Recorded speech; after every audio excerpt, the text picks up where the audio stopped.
ஒரு அடர்ந்த காட்டில் குருவும் சிஷ்யனும் யானையின் மீது பயணம் செய்து போய்க் கொண்டிருந்தனர். அன்று பொழுது போனதால் ஒரு மரத்தடியில் ஓய்வெடுக்க முடிவு செய்கின்றனர். யானையை பத்திரமாக பார்த்து கொள்வது சிஷ்யனின் வேலையாகும். அந்த சிஷ்யனுக்கு மிகவும் சோர்வாக இருந்ததால் யானையை கட்டி போடாமல், கடவுளே, இந்த யானையை பத்திரமாக பார்த்து கொள்வது உங்களுடைய பொறுப்பு என்று கடவுள் மீது பாரத்தை போட்டுவிட்டு சிஷ்யன் தூங்கிவிடுகிறான். அடுத்த நாள் காலை எழுந்து பார்த்தால் யானையை காணவில்லை. யானையை கட்டி போடத்தானே சொன்னேன், நீ எதற்கு கட்டாமல் விட்டாய் என்று சிஷ்யனை பயங்கரமாக திட்டுகிறார் குரு.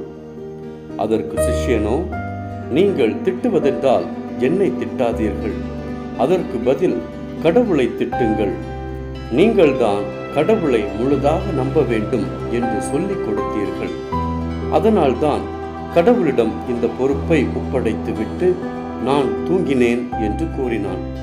அதற்கு குருவோ, உன்னுடைய கடமையை செய்ய வேண்டியது உன்னுடைய பொறுப்பு, அதற்கு உதவ வேண்டியதே கடவுளின் பொறுப்பு. நீ பிரார்த்தனை செய்ததெல்லாம் சரிதான், ஆனால் யானையை கட்டி போட்டிருக்க வேண்டும், அவ்வாறு செய்யாமல் விட்டது உன்னுடைய தவறுதான் என்று குரு கூறினார். இதே மாதிரிதான் நம்முடைய 100% முயற்சியை, உழைப்பை போட்டுவிட்டு கடவுள் நமக்கு உதவுவார் என்று நினைத்தால் கண்டிப்பாக அந்த உழைப்பிற்கான பலன் கிடைக்கும்.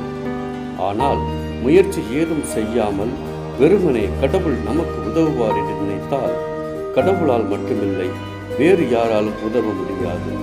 எனவே கண்மூடித்தனமாக கடவுள் நல்வழி காட்டுவார் என்று எந்த உழைப்பையும் போடாமல் நம்பிக்கொண்டு காலத்தை வீணாக்குவதை விடுத்து கடுமையாக முயற்சித்து பார்த்தால் நிச்சயமாக வெற்றி கிடைக்கும்.